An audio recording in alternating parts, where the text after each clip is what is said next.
Assalamu alaikum. In the last few trading sessions, the KSE 100 is up roughly 5 to 6%, and the rupee has continued to strengthen versus the dollar. उसने भी अपने recover करा है ground by about 4%. और उसकी वजह यह है कि over the last weekend we've seen the end to a heightened period of political uncertainty. और हमें याद रखना चाहिए कि any market, equities, money market, forex, they dislike uncertainty. And जो थोड़ी सी uncertainty ख़त्म हुई है या कम हुई है on politics with the election of the new Prime Minister Shahbaz शरीफ साहब, उससे obviously markets ने थोड़ी सी comfort and confidence लिया है. This does not mean कि politics will remain less noisy. I mean of course एक level तो noise का कम हुआ है, but politics of course will remain relevant. The PTI will remain very relevant. Imran Khan remains very popular, as we've seen कि जिस तरह उन्होंने street protests या street power दिखाई was very impressive. So of course he remains relevant. And politics याद रहे कि of course next year election होगा, शायद उससे पहले भी हो सकता है. But in the meantime अगर आप अगले कुछ हफ्ते महीनों की बात करें तो एक relative calm की फ़िज़ा politics में शायद नुमाया हो compared to the last few weeks and months, and markets like that clarity, like that comfort. Initial statements from the new government वो भी positive ही हैं, whether it is the fact कि IMF program में delay नहीं किया जाएगा और जैसे हमारी reserve की situation of course we need it quickly, तो उस पर delay नहीं होगा. Administrative efficiency की बात की गई है from the new Prime Minister कि उस पर focus किया जाएगा, and even in terms of CPEC phase 2 के उनके projects को accelerate किया जाएगा. तो these are positive statements again adding to that confidence that we have seen in the last few days. इसका ये मतलब कतई नहीं है कि challenges नहीं हैं. Politics पे अगर कुछ challenges for the time being they've reduced, but the economic challenges are still very much there.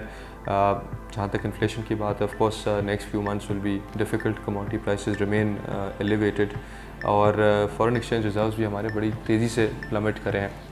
but इन दोनों चीज़ों पे ये याद रखें कि mitigating factors मौजूद हैं. तो of course we now have a government in place, away from the uncertainty of the last few weeks, और ये कुछ इनको steps या इक़दामात ले सकते हैं to address these issues. तो जहाँ तक inflation की बात है, central bank has already increased interest rates. तो ऐसा नहीं है कि वो wait कर रहा है, उसने already last week 2.5% से पॉलिसी रेट को बढ़ा दिया है. एंड गाइडेंस ये दी है कि it is comfortable with the interest rate environment और शायद मज़ीद आगे ना बढ़ाया जाए.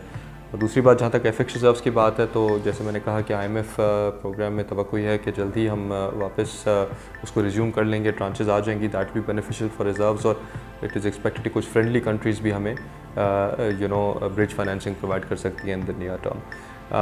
And the third thing is of course ये अनसर्टनिटीज़ हैं, लेकिन अनसर्टनिटीज़ कोई पुरानी नई नहीं है. I mean we they've been in place for a while now and arguably in the price. तो स्टॉक मार्केट पीछे नहीं देखती, stock market will always look forward. तो जहाँ ये अनसर्टनिटीज़ हैं, अब इनके मिटिगेटिंग फैक्टर्स पे लोग फोकस कर रहे हैं.